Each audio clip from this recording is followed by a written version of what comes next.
Hey there, welcome back to the channel. Today, we're going to talk about a topic that every English learner has faced at some point: grammar. Now, before you sigh or roll your eyes, let me ask you this. Have you ever been in a situation where you wanted to speak confidently, but one small grammar mistake made you feel embarrassed? Or maybe you've written something important, a message, an email, even a social media post, and then realized later that the grammar wasn't right. That tiny error can make a big difference in how people see you, right? That's why today's lesson is so important.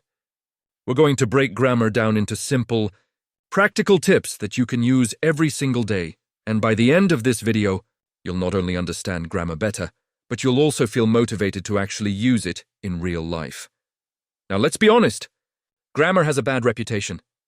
Most learners think of endless rules, complicated exceptions, and long, boring exercises. And if you've ever opened a grammar textbook, you probably know that heavy feeling in your chest, charts, diagrams, terms like past participle or conditional clause that make you want to close the book immediately. But here's the truth. Grammar doesn't have to be boring, and it definitely doesn't have to be overwhelming. If we look at it the right way, grammar is not your enemy. It's your secret weapon.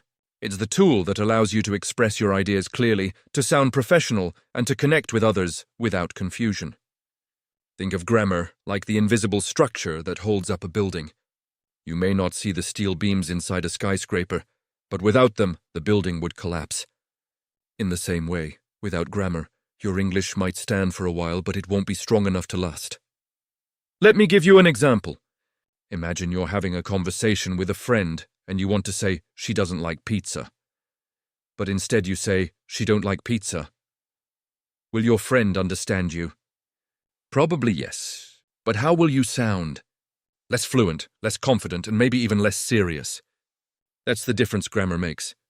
It's not just about being correct. It's about how you present yourself to the world. The right grammar makes your words shine, just like the right outfit makes you feel confident at an interview. And here's the best part. Improving grammar doesn't mean memorizing thousands of rules. It means practicing smart, using tricks that make sense, and focusing on progress, not perfection. So, how do we actually improve grammar in a way that feels natural? Let's start with the first tip. Keep it simple. One of the biggest mistakes learners make is trying to swallow too much grammar at once. They want to master tenses, articles, prepositions, conditionals, all in a single week. But let me ask you, would you ever try to eat an entire cake in one bite? Of course not. You eat it piece by piece. The grammar works the same way. Start with simple sentences. Take the present simple tense, for example. I eat lunch, that's it. Very basic. Now slowly add more flavor. I eat lunch every day. Then, I always eat lunch with my friends at school. Step by step, your sentence grows richer, but you're still using grammar you already understand. By keeping it simple, you build confidence. And confidence is the fuel that will push you forward. Now, once you've mastered the simple sentences, here's the second tip. Use grammar in real life. Think about how babies learn their first language. Do they sit down with a grammar book? Of course not. They listen, they imitate, they make mistakes, and they try again. You should do the same. The next time you're on the bus, walking down the street, or even in the shower, try speaking in English out loud. Use grammar as you talk to yourself. For example, if you're practicing the past tense, say, I walked to the store yesterday, or I studied English last night. Don't worry if it sounds silly. You're training your brain to think in English, and every time you do it, you're getting better. Remember, practice doesn't make perfect, it makes progress. Tip number 3 is one of my favorites. Learn from mistakes. Most learners are terrified of mistakes. They think one wrong word will ruin everything. But here's the truth. Mistakes are your best teachers. Imagine you're practicing the future tense, and you say, I will go to the park tomorrow. That's fine. But maybe you also say, I go to the park tomorrow. That's a mistake, right? But now you know what to fix. Every mistake is like a sign pointing you in the right direction. Instead of being afraid of them, celebrate them. They mean you're trying, you're practicing, and you're improving. Think of mistakes as stepping stones. You need them to cross the river to fluency. Now let's add a little fun into the mix. Tip number 4, Turn grammar into a game. Why should grammar be only about books and exercises? Make it playful. For example, create flashcards. On one side, write the verb eat. On the other side, write its forms: eat, ate, eaten. Then challenge yourself. How many sentences can you make in 1 minute? I eat breakfast every morning. I ate pizza yesterday. I've eaten pasta many times. You can even make a grammar bingo game where each square has a rule and you mark it off when you use it in conversation. This way, grammar stops being a chore and starts being fun. And let's face it, we all learn better when we're having fun.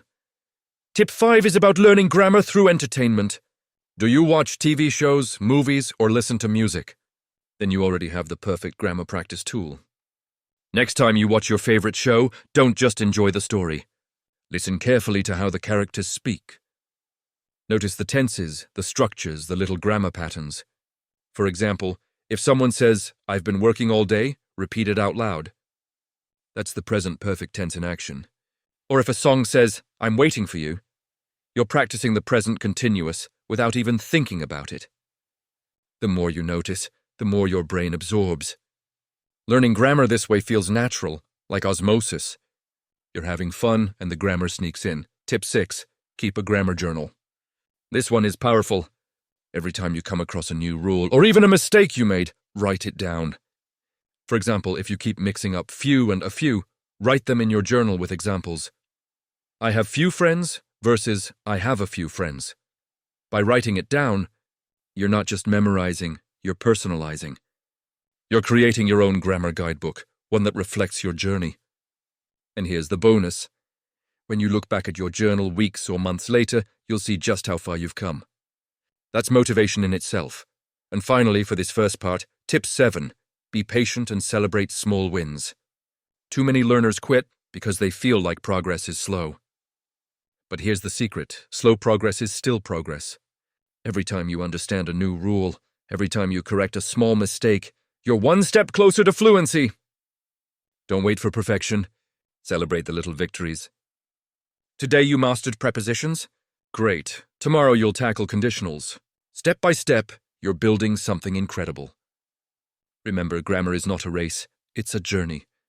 And every journey is made of small steps. So, we've covered keeping it simple, using grammar in real life, learning from mistakes, making grammar fun, learning through entertainment, keeping a journal, and celebrating small wins. Already you have a set of powerful tools to make grammar your ally, not your enemy. In the next part, we're going to dive deeper into some advanced yet practical grammar strategies that will transform the way you learn and use English. Get ready, because things are about to get even more exciting. Welcome back. Now that you've seen the first set of tips to make grammar easier and more enjoyable, it's time to dive a little deeper. Think of the first half as the foundation, the ground floor of a house. We built strong walls, laid down the basic structure, and added windows for light. Now in this second half, we're going to decorate the house, make it beautiful, and give it character. These are the strategies that will not only improve your grammar, but will also make your English sound richer, more natural, and more confident. Let's start with something that confuses almost every learner at some point: prepositions. They look small, they sound simple, but they can trip you up in a second. Do you sit in the chair or on the chair? Do you live in a street or on a street? The answer depends on the situation, and that's why prepositions are tricky. But here's the secret. Don't try to memorize every single rule. Instead, connect prepositions with real-life examples. For instance, remember that you sit on a chair because you are physically on top of it, but you sit in a car because you are inside it. You live in a city because the city surrounds you, but you live on a street because you're located along that street. When you tie prepositions to images and experiences, they stop being abstract rules and start becoming part of your natural way of speaking. Next, let's move on to something very powerful: the passive voice. Many learners think passive voice is advanced, formal, and difficult. But in reality, it's a tool that gives you flexibility. Imagine you want to focus not on who did something, but on the action itself. Instead of saying, "The teacher explained the lesson," you can say, "The lesson was explained by the teacher." The action becomes more important than the doer. Passive voice is especially useful in professional writing or when you want to sound objective. For example, the report was completed yesterday. You don't care who finished it, you care that it's done. Mastering passive voice will make your English sound more polished, more professional, and more versatile. Now let's talk about something that unlocks new possibilities in your English: conditionals. Conditionals allow you to talk about possibilities, dreams, regrets, and even imaginary situations. They come in different types. The first conditional is for real future possibilities. If I study, I will pass the exam. The second conditional is for unreal or hypothetical situations. If I won the lottery, I would travel the world. And the third conditional is for regrets or past situations that didn't happen. If I had studied harder, I would have passed the exam. Each conditional gives you a new way to express yourself, and they're like keys to different doors. Once you have them, you can talk about hopes, dreams, and lessons from the past, all with the right grammar. Here's another area where many learners struggle: reported speech. It's one thing to quote someone directly. She said, "I'm going to the store." But in real life, we often need to report what someone said.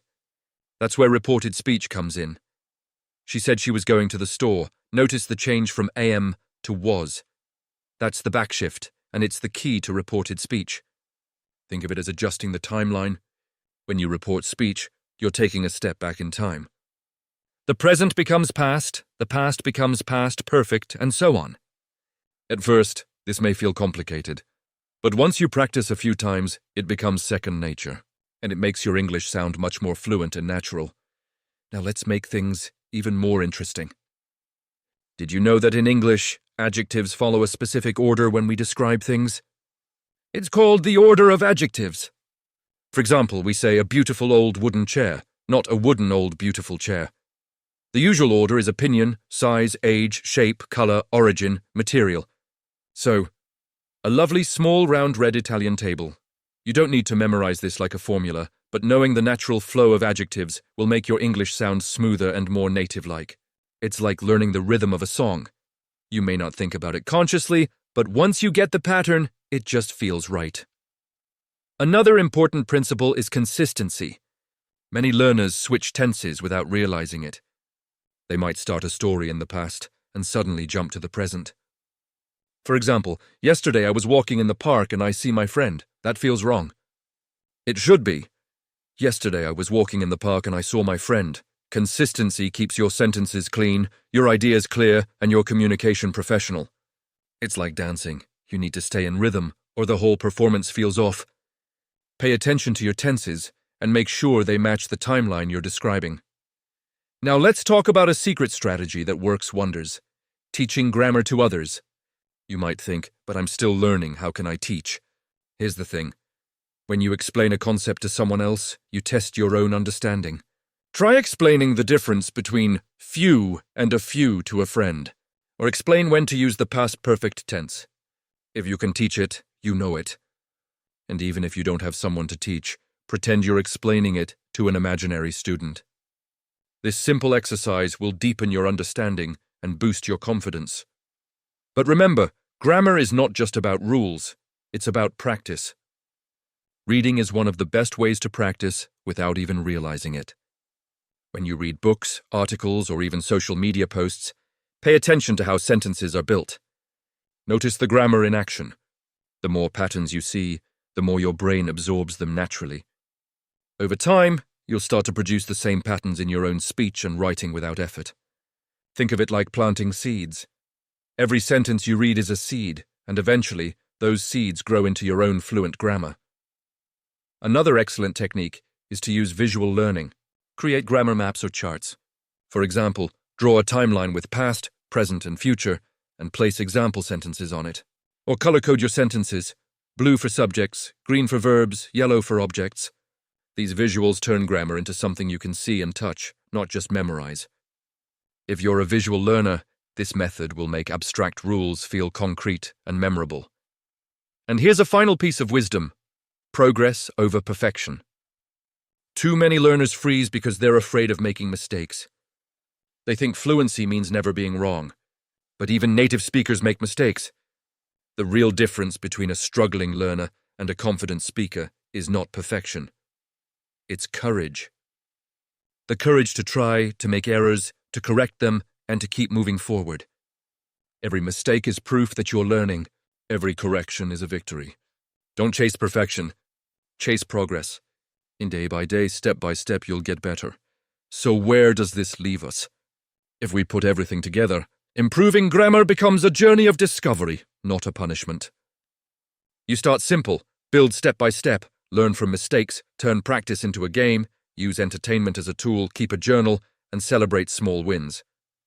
Then, as you grow, you master prepositions, passive voice, conditionals, reported speech, adjectives, consistency, and more. You teach others, you read with attention, you use visuals, and you focus on progress. Bit by bit, your grammar becomes second nature. You don't think about it, you live it. And here's the most important message I want to leave you with. You are capable. Grammar may seem like a mountain, but mountains are climbed one step at a time.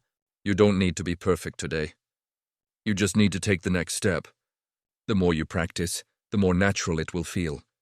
Soon you'll look back and realize how far you've come. You'll speak with confidence, write with clarity, and understand with ease. Grammar will no longer be something you fear. It will be something you own. It will be part of your voice, your identity, your story. So keep going. Keep practicing. Keep believing.